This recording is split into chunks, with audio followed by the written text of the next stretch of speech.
صحابہ کرام رضوان اللہ علیہم اجمعین فرماتے ہیں کہ ہمارے دور کے اندر ہم نے مسلمان اور کافر کا اگر فرق کرنا ہوتا کہ فلاں بن فلاں مسلمان ہے، فلاں بن فلاں کافر ہے، تو ہمارے پاس بہت آسان کرائٹیریا تھا۔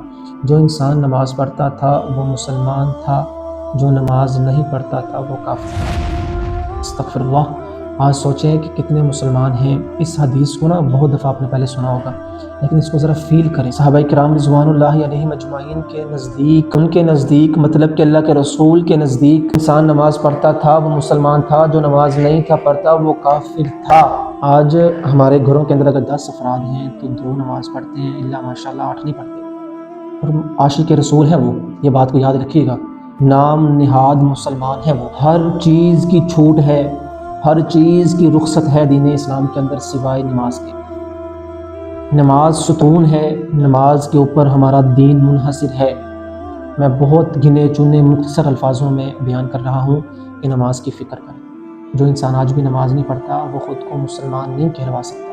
اللہ کے نزدیک، اللہ کے رسول کے نزدیک، صحابہ کے نزدیک وہ انسان مسلمان نہیں ہے جو انسان نماز کی پابندی نہیں کرتا۔ باقی اعمال تو دور، اس لیے نماز کی پابندی کریں۔